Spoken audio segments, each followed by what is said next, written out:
Now why we use oil-based linseed oil putty is because inside here there's nails. Nails are metal, and metal on the outside gets rusty. So if you used a plaster or water-based putty here, it would promote rust on the nail. And we don't want that. So that's all the puttying done. I'm going to use this one here. So it's a Sika gap filler. It's about $4 something at the local hardware store, might have 10. So I found that's pretty good stuff. If I didn't have that, I use this one here. So if I run out of that other one, I'll just use this one. It's a good one too.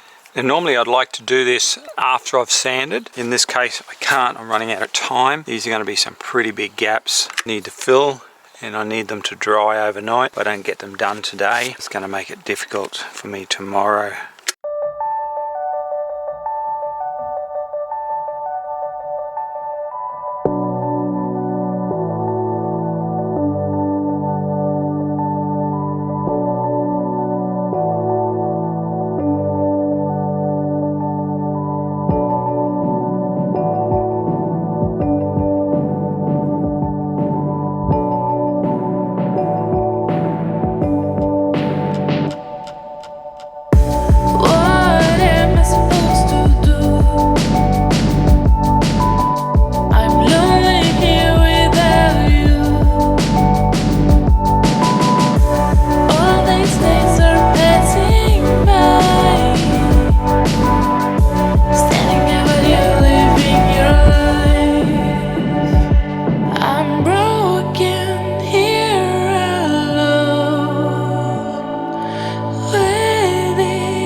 Done. It's 12 o'clock, so that's taken me, start at 7, 8, 9, 10, 11, 12. So that's 5 hours. Day 2. And what I've got to be doing now, everything's all dry. All the caulking is dry. We look for anything that needed a bit of putty. We look for anything that needs caulking. And we also go to the important thing with the sandpaper. This is a 120 sandpaper, this one here. Okay, and this is an 80 grit. Now the 80 grit will be used on the rougher areas. Now I've already been over this with a 4-inch sander and sanded all the steps. Rough, all the posts have been done. So we have to go over it. I've just done this one here. So it's very smooth everywhere. It's nicely and smooth it out so you can touch it nicely. So all that's been sanded, it's all very smooth, it's nothing sharp. Now that needs to be like that. So when I spray, what I'll be doing, I'll be spraying this ballastrading first with the white, then everything else will be finished with a brush.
the underside here. Oops. That paints that edge.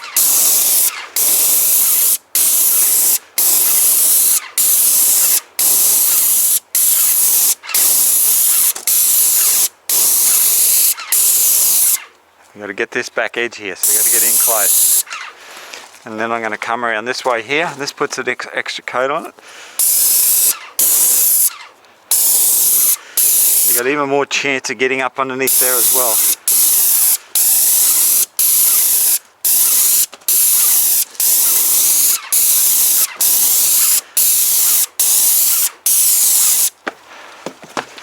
Do this bottom edge underneath here. So I've gapped this one here. I want plenty of paint on it. We can come along, we can fix any of these up if we want.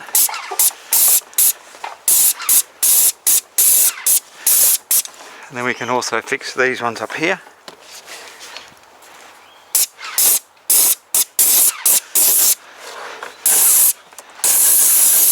More coats the better on the paint on the outside. So if we get a couple of coats of white on and a couple of coats of the wall colour, it's okay.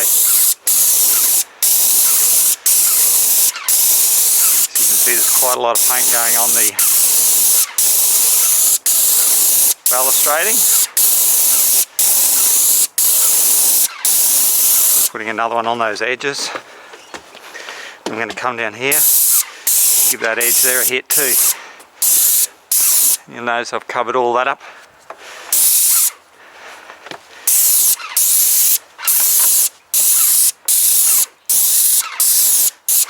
Okay, so that's all that done.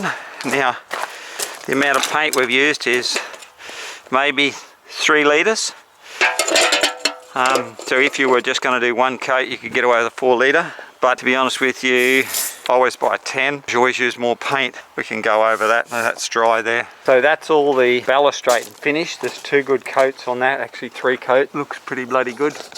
We haven't put a brush to it yet, as you can see there. Yeah, you can have a look as close as you want. No brush has been applied to this yet.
using the mini roller and the brush. So I've just got a brush cut in and roll it.